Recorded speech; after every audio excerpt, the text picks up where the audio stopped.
What's up, guys? Kenobi Kid here. Just want to go over some Hearthstone patch notes here. It's a couple days late, but I wanted to get this video out to kind of explain my thoughts on this. Something that I think that they changed. It was really good. First thing is, it looks like this is a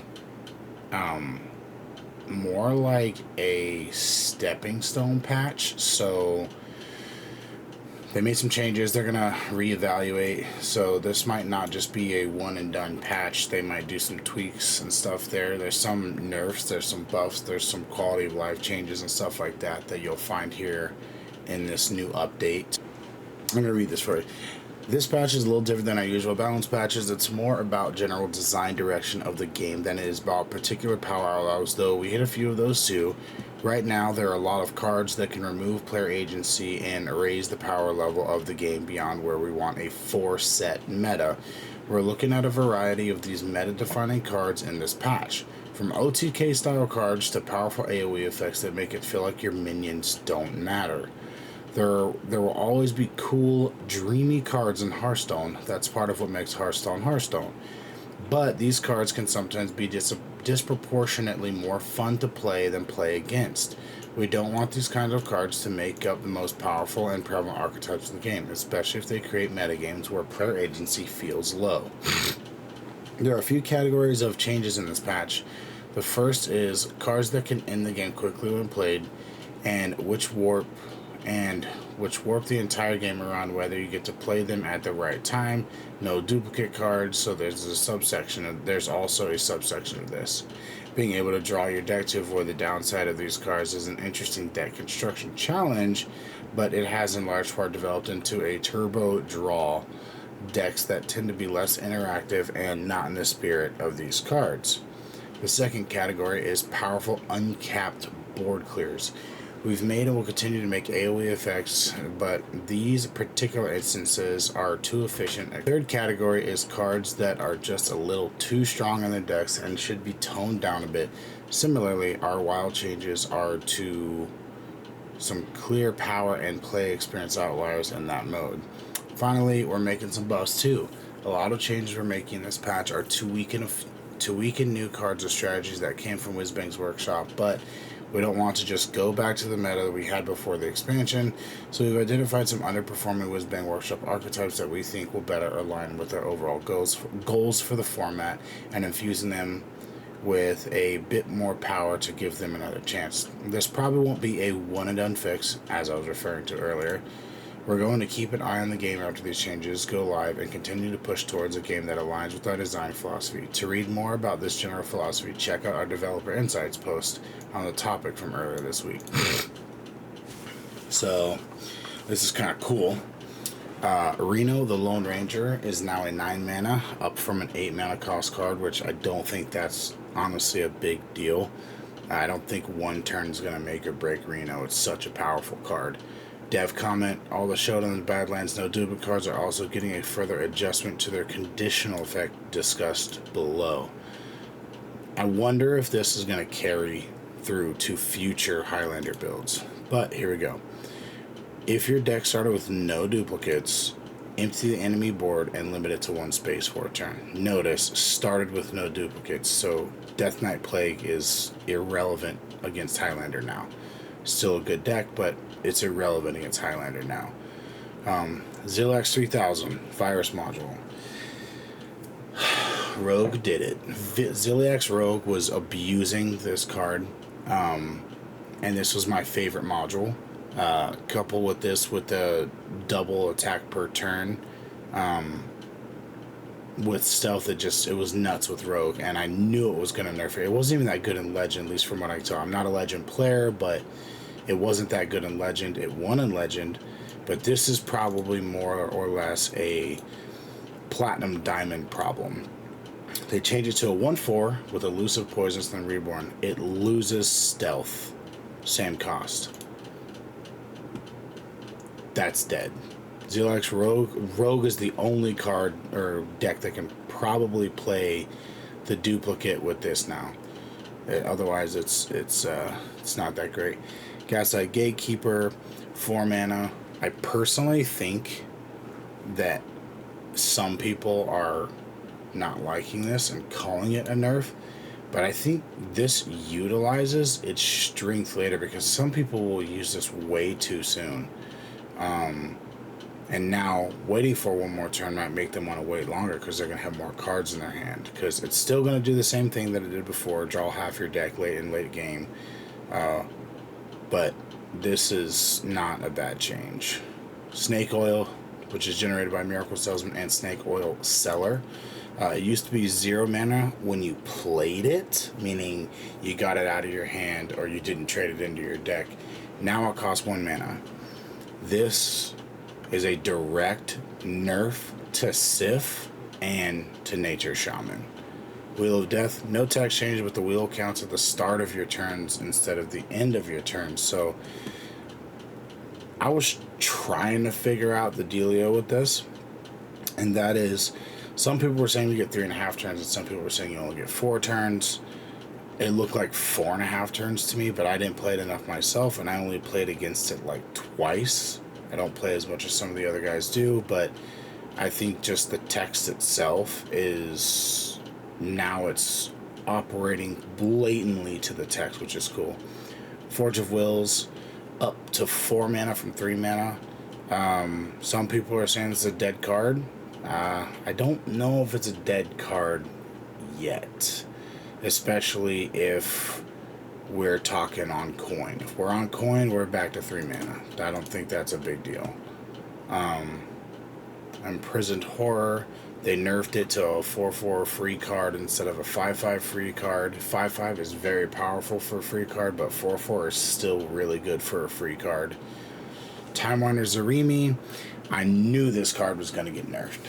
This card has an insane upside, and you can play it with little tiny guys, or you can wait until you can OTK someone at the end of the game. This is not going to hurt this card. I don't think it's going to. I mean, yeah, you're now forced to play 3 more dragons before you get to play your Time Warp, but yeah, I don't think this is going to hurt this card. I think this card's going to get nerfed again. It probably is going to need to cost more. Maybe 6. 7 would be overkill, but I think this needs to cost more in order for it to play properly, or I guess you could say balanced, to slow it down to, Dredge of Despair, 1 to 2 mana. I don't think that's a huge deal. Sickly Grimwalker gets a buff, gets a nerf. You can still play this card when it matters. I think this will actually make people play this card smarter. I think some people play it way too soon, and they bite off more than they can chew. Sorry. But this is still a good card. I would not count this card out. I think it costing 1 more mana is not that big of a deal. Sanitize getting nerfed, and then a slight buff to compensate for the later turn. This one's interesting because it went from costing 7 mana to costing 8 mana to gain the armor to clear minions if the warrior has no armor. I think this is a good nerf. I think Sanitize is insanely broken, because if you can't outpace the warrior's armor, it's you don't even, first of all, you don't even need to forge it for starters, but they're probably going to forge it early anyways. It clears everything. It's just ridiculous. I mean, it clears their minions too. There's that. Trial by Fire, 7 mana. Apparently this is the old cost. I just started playing Hearthstone back in November-ish. So I have always seen this as a 6 mana card, but this could be an 8 mana card. That's how good this card is. I don't think 7 hurts it. Boomboss Thogran. This card might be dead. Old Battlecry. Shuffle 3 TNT into your deck. When drawn, blow up a card in the enemy hand, deck, and board. New Battlecry. Shuffle 3 TNT into your opponent's deck. When drawn, blow up a card in their hand, deck, and board. TNT cannot blow up other TNTs. I feel like this right here actually sucks, because if TNT blows up next to more TNT, you just get more explosions. So there should be an interaction there, that if TNT blows up another TNT, do another... It would just do another one of these. So when drawn, blow up a card in their hand, deck, and board. So it should just blow it up, but then that second one would clear more. So one would clear a minion on board and in hand, and then it blew up a TNT in the deck, and now that one's going to blow up a card in hand, deck, and battlefield unless it hits another TNT. Because either way, I mean, this interaction is what's powerful about this card. But I think this card is dead, especially with the change that they made to Highlander cards. The way this worked, the way Warriors ran this, it was a turbo draw base deck. Get through as many cards as you possibly could, and then boom boss, and then just completely clean up your opponent's deck. Flash of Lightning. Now 3 mana instead of 2 mana. This just shoves everything back 1 round. I don't think this is a huge nerf. It matters because some decks can outpace Nature Shaman, and they only needed maybe 1 or 2 turns to do it, because sometimes Shamans don't kill on 5. So now it's going to be sometimes Shamans don't kill on 6. So you might get 1 extra turn to be able to wipe up Shaman. Crash of Thunder. 5 mana is the old interaction. Now it's 6 mana.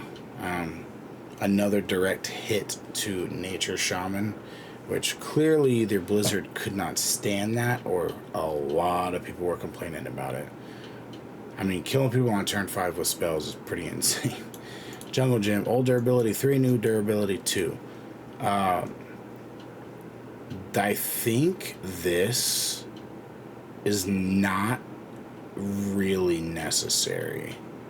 A lot of times hunters had so much pressure that the 3rd durability didn't even matter. So hunter's gonna need some more adjustments, because this isn't even a scratch on the surface. This is like a little schmaltz, you know? Get that off there. That's all that is. I'm not gonna go over wild. I don't play wild. Okay, here's some buffs. Let's go over this buff right here. All Showdown in the Badlands, no duplicate cards. Gunslinger, Kertrude's Registraza, Theldrin, the Lost Spirit of the Badlands, Elise Badlands Savior, Dr. Holiday, Deep Miner Brand, Marut Stonebinder, and Reno the Lone Ranger. If your deck had no duplicates at the start of the game. So, huge buff. This makes some interactions insane with these value decks, and specifically Spirit of the Badlands just went nuts with this. I don't think people are playing it right now because of some speculation that I have about these buffs, but I think this card is wild. I think Highlander Warrior is still going to be good, but I don't think it's going to be insane. I think it's going to come out the gate swinging, but I think people are going to find out how to beat it. So Manufacturing Era, old, cost 6 mana, new 5 mana, draw 3 cards. If your deck has no minions, they cost 3 less. Sunset Volley is down to 9 mana. Bye-bye Tendrils. That's done. No more Tendril Warrior, no more Tendril Shaman. Mezzadune, the Fractured, original cost 6 mana, new cost 5 mana, Battlecry, draw an elemental, split it into 2 halves. That's a neat card. I think it might have some play, but I've never actually played Elemental Shaman, so I actually have absolutely no idea how well it plays. Woodland Wonders, old, summon 2 1/5 beetles with taunt, cost 3 if you have spell damage. Now it's 2 5 beetles with taunt, cost 3 if you have spell damage. Zog Fog Snout, old, 7 mana, new 6 mana. This is an interesting one because we've seen a lot of hero power druids running around, but I mean, I don't think this is going to change anything. Chia Drake, Miniaturize, choose 1, gain spell damage +1, or draw a card, is now a 3/5 card instead of a 2/4 card. I don't understand why they gave that a buff. I went up against a spell druid that did 22 damage to me in one turn with swipe. So buffing this just makes it easier for them to do that. And I'm not sure if they have other spells and that they can use, but that was just swipe.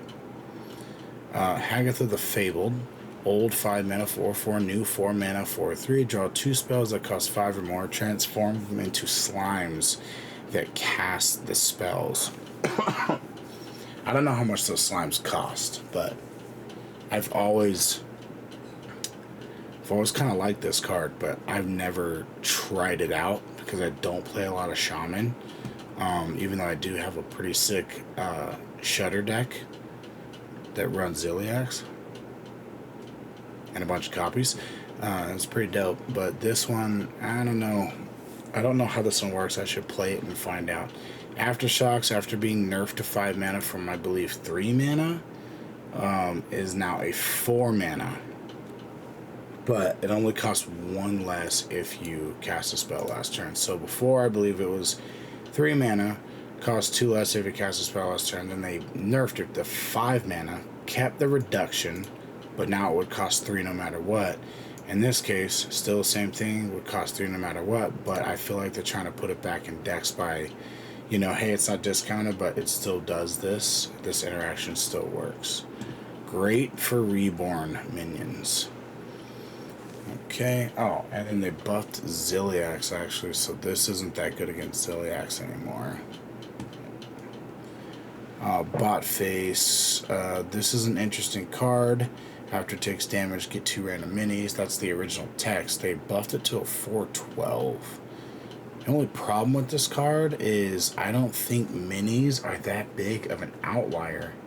Some of them do some cool things, like the Rogue Mini, the Paladin Tiger's plushie, but that's just, I mean, that lifesteal's kind of lackluster, so I'm not even really that. The Rogue Mini's good, the Sweetened Ice whatever is good. Can't think of some others off the top of my head right now. Oh, the Druid Mini is not bad. The spell damage, depending on your situation as a warrior, that might actually, that could help you. Toy Rhinosaurus, new 7/7 instead of a 7/6, and then they buffed the Death Rattle to deal 7 damage to a random enemy. I was watching Funky play this with Egg.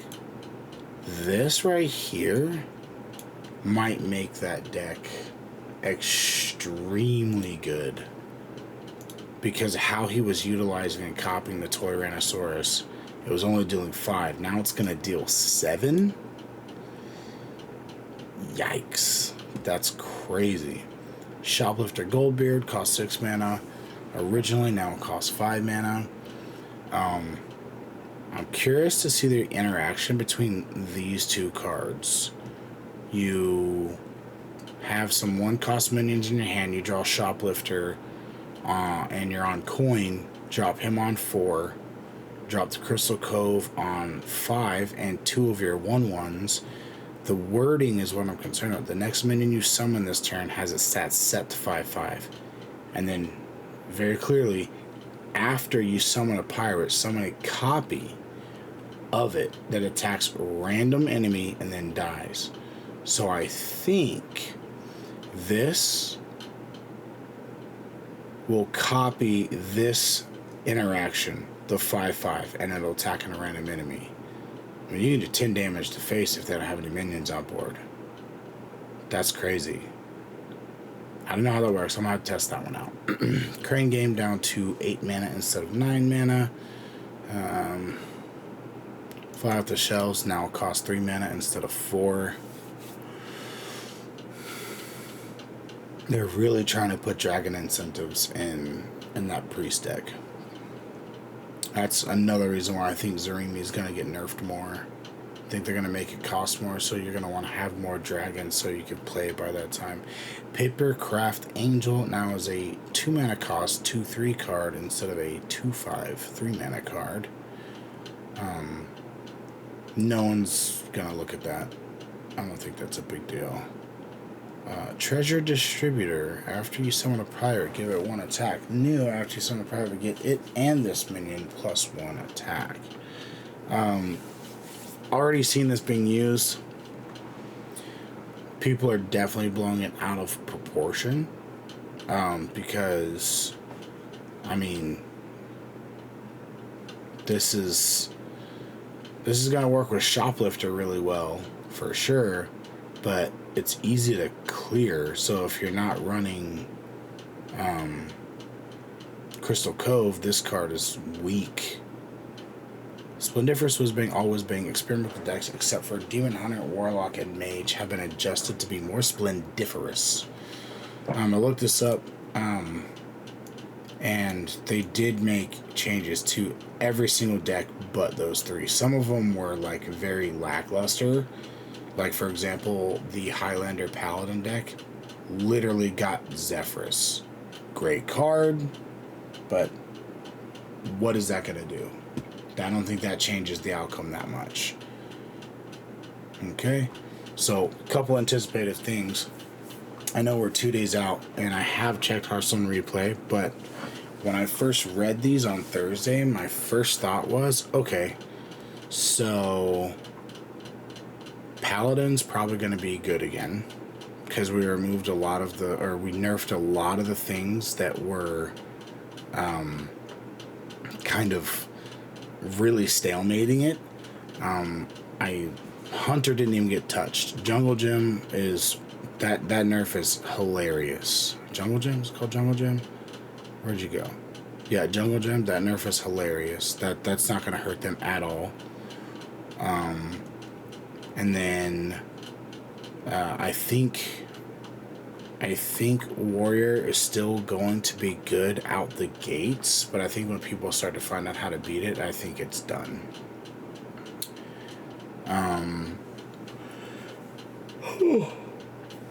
Mage might be good, especially with some of the buffs of the pure spell decks. I think it might be good. Also, I think Rogue might make a comeback with some other decks, specifically Mining Rogue. I like to call it Dig Rogue. So Dig Rogue with Sonya, I think, is huge right now, and I don't think a lot of people are playing it. And then, I mean, I don't think, like, DK got some nerfs, but I don't think DK is going to get hurt that bad. But yeah, Paladin has soared from 9th, and then slid into 8th, and then straight up to 3rd. Warrior's still hanging around up top. Death Knight's still here. Demon Hunter's got some wins back. Warlock has gone from 2nd to 6th. Druid has gone up. So curious to see what decks are going there. Priest annihilated. Shaman is the worst. Well, they had the worst drop. Shaman was up here in the top 3, and they dropped all the way down to 11th today, and they just sorry, they just bounced back up to 10 in the last couple hours. Mage may still need work. Mage may still need work. From what I can tell, and just looking here, maybe Mage is still in trouble. I would not sleep on it though. I think some people need to play with those decks. I think Mage can do some things, but Hunter needs nerfs. I mean, it's not the best deck in Legend, but it's a very, very good deck, and it's very aggressive. It's very aggressive. Yeah, appreciate you guys watching my videos. I have done this before on a different channel where I open up Pokemon cards, but this one's a little different because I do love games, and I wanted to talk about this one specifically because I like the changes that they made, and I had some anticipations that, oh my god, I'm so tired. I don't know why. That I anticipated to happen, and they happened which is kind of neat. Except for Mage. I thought Mage was going to be better. Mage is not looking better at all. Especially with these two changes. I feel like these are like critical. I feel like these are critical changes. It's hard to say. I mean, I think Mage needs to... Yeah, that's hard to say. But anyways, appreciate you guys coming check my video. My name's Kenobi Kid, and I'll see you guys in the next one. Take care.